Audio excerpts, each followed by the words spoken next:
नमस्कार बंधुरा आज आमी बानाबो एकदमई सहज पद्धतिते केक जे केके एकदमई डिम थाकबे ना बेकिंग पाउडार थाकबे ना दई एकदमई सहज पद्धतिते स्पंजी केक बाड़ीते तोमरा कोनो रकम ओभेन छाड़ाई तैरी करे निते पारबे। आजकेर केकटी आमी तैरी करब सुजी दिए जे एत सुंदर स्पंजी केक जे कोनो पार्टीते तोमरा तैरी करे निते पारबे एकदमई सहज पद्धतिते।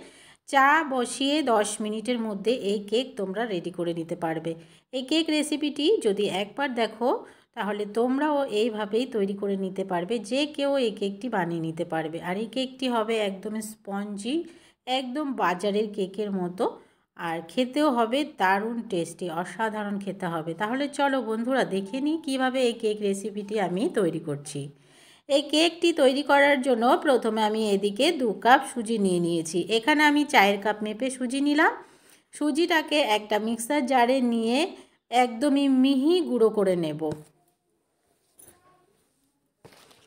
একদমই মিহি পাউডার করে নিতে হবে, একদমই ময়দার মতো হয়ে যাবে দেখবে পাউডারটা। এবারে দিয়ে দেব হাফ টিস্পুন লবণ, আর দিয়ে দেব যে বাটি মেপে আমি সুজিটা নিয়েছি সেই বাটিরই অর্ধেক বাটি চিনি। এবারে নিয়ে নিয়েছি উষ্ণ গরম দুধ। এখানে দুধটা আমরা যেন একটা আঙুল দিয়ে সহ্য করতে পারি ঠিক ততটাই গরম দুধ এখানে নিতে হবে। এবারে দুধটা দিয়ে আস্তে আস্তে ঘুরিয়ে নিতে হবে প্রথমে, যেন কোনো রকমে দলা বেঁধে না যায়, অনবরত ঘুরিয়ে নিতে হবে একভাবে, খুব ভালো করে ঘুরিয়ে নিতে হবে। যেহেতু এখানে পাউডার হয়ে গেছে একদমই সুজিটা, আর দুধটাও একটু গরম রয়েছে, সে কারণে ডেলা বেঁধে যেতে পারে, তাই অনবরত এভাবে করে নাড়তে হবে। সুজিটাকে খুব ভালো করে নেড়ে মিক্স করে নিলাম। এবারে 15 থেকে 20 মিনিটের জন্য ঢাকা দিয়ে রেখে দেব। 20 মিনিট পরে আবারও একবার ঢাকা খুলে দেখে নিচ্ছি, তো সুজিটা দেখো কতটা ফুলে গেছে, ফুলে একদমই ডাবল হয়ে গেছে, আর দুধটাও অ্যাবজর্ব হয়ে গেছে। এবারে দিয়ে দিচ্ছি মিল্ক পাউডার, আর এখানে আমি কোনো রকম দুধ ব্যবহার করব না, কেননা আমাদের কেকের জন্য ব্যাটারটা এতটাই ঘনত্ব রাখতে হবে, এর বেশি পাতলা করলে কেকটা ভালো হবে না। এবারে মিল্ক পাউডারটা দিয়ে খুব ভালো করে আবারও মিক্স করে নেব। এবারে দিয়ে দেব 1 টিস্পুন ভ্যানিলা এসেন্স। ভ্যানিলা এসেন্সটা দিলে একদমই পুরো বাজারের কেকের মতনই গন্ধটা আমরা কেকের মধ্যে পাবো, আর বাজারের কেকের মতনই কেকটা তৈরি হবে। ভ্যানিলা এসেন্সটা দিয়ে আবারও খুব ভালো করে মিক্স করে নেব। এবারে এখানে আমি একটু কালার আসার জন্য দিয়ে দিচ্ছি 2 থেকে 3 ড্রপ ইয়েলো ফুড কালার। তোমাদের কাছে যদি ইয়েলো ফুড কালার না থাকে তাহলে তোমরা স্কিপ করে দেবে। এবারে খুব ভালো করে আবারও নাড়াচাড়া দিয়ে মিক্স করে নিলাম। সুন্দর একটা কালার চলে এসছে, তোমরা দেখে বুঝতেই পারছো। এবারে খুব ভালো করে একটু ফেটিয়ে নেব। এবারে দিয়ে দেব 2 টেবিল স্পুন মতো সাদা তেল। তেলটা দিয়ে আবারও একবার মিক্স করে নেব খুব ভালো করে। এবারে কিছুক্ষণ একটু নাড়াচাড়া দিয়ে সুজিটাকে একটু ফেটিয়ে নিতে হবে। সুজিটা এভাবে করে নাড়াতে নাড়াতে দেখবে আরও স্মুথ হয়ে যাবে, তাহলে আমাদের কেকটা অনেক বেশি স্পঞ্জি হবে আর অনেক বেশি ভালো হবে খেতে। খুব ভালো করে নাড়াচাড়া দিয়ে সুজিটাকে ফেটিয়ে নিলাম। এবারে আমি দিয়ে দেব হাফ টিস্পুন বেকিং সোডা। এখানে আজকে কোনো রকমই বেকিং পাউডার ব্যবহার করব না, বেকিং সোডা দিয়েই আজকে কেকটা তৈরি করব।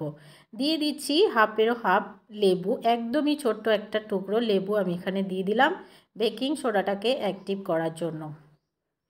লেবুটা দিয়ে বেকিং সোডাটা অ্যাক্টিভ করলে অনেক বেশি স্পঞ্জি হবে কেকটা। খুব ভালো করে আবারও মিক্স করে নিলাম। সুজিটা অনেকটা ফুলে গেছে। এবারে এদিকে যে বাটিতে আমি কেকটা তৈরি করব সেই বাটিগুলোকে আগে থেকে অয়েল ব্রাশ করে নেব। এবারে যে ব্যাটারটা আমি তৈরি করেছি সেই ব্যাটারটা দিয়ে দেব।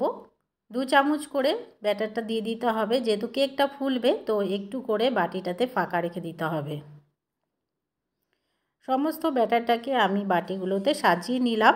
এবারে একটু সুন্দর দেখার জন্য উপরে কিছু কিশমিশ দিয়ে সাজিয়ে দেব। তোমরা চাইলে এখানে টুটি ফুটি ব্যবহার করতে পারো, আমার কাছে টুটি ফুটি ছিল না, সেই কারণে আমি এখানে কিশমিশ দিয়ে সাজিয়ে দিলাম। তোমরা চাইলে কাজু বাদাম দিয়েও সাজিয়ে দিতে পারো, দেখতে অনেক বেশি ভালো লাগবে। এবারে খুব ভালো করে কিশমিশ দিয়ে চারিদিকে একটু সাজিয়ে দিচ্ছি। তোমরা ভিডিওতে দেখতে পাচ্ছ আমি কিভাবে সাজাচ্ছি, দেখতে অনেক বেশি ভালো লাগবে যখন কেকগুলো তৈরি হয়ে যাবে।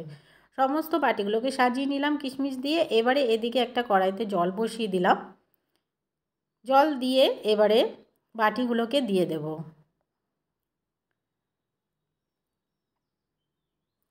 এবারে 20 মিনিট মতো হতে দেব, 10 মিনিট মতো দিয়ে আবার একবার দেখে নেব।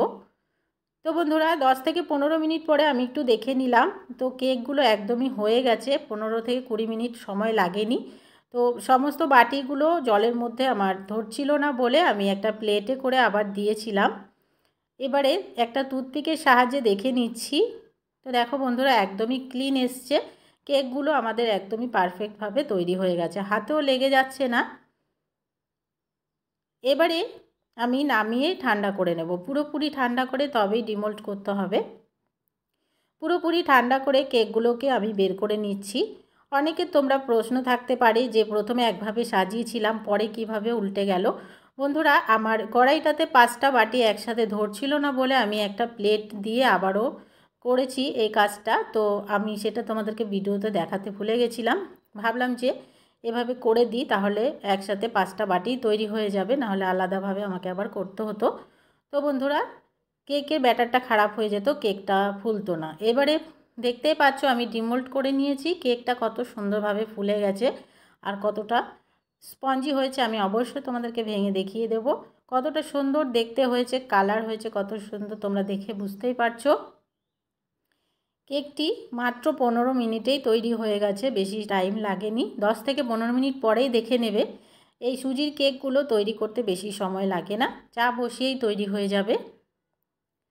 আমি সমস্ত বাটি থেকে কেকগুলোকে বের করে নিচ্ছি, সমস্ত বাটিগুলোই ফুলে গেছে, কেকগুলোই ফুলেছে দেখো, একটা কেকও কিন্তু না ফোলার নয়। তো আমি একটা ভেঙে তোমাদেরকে দেখিয়ে দিচ্ছি ভেতরটা কতটা জালিদার হয়েছে, কতটা স্পঞ্জি হয়েছে, তোমরা ভিডিওতে দেখে বুঝতেই পারছো। কেকগুলো খেতে অনেক বেশি টেস্ট হয়, অবশ্যই করে একবার ট্রাই করবে। বন্ধুরা আজকের রেসিপি ভালো লাগলে একটা লাইক করো, নতুন বন্ধু হয়ে থাকলে সাবস্ক্রাইব করে রাখার অনুরোধ রইল। আজকের মতন এখানে শেষ করছি, সবাই ভালো থেকো, টাটা।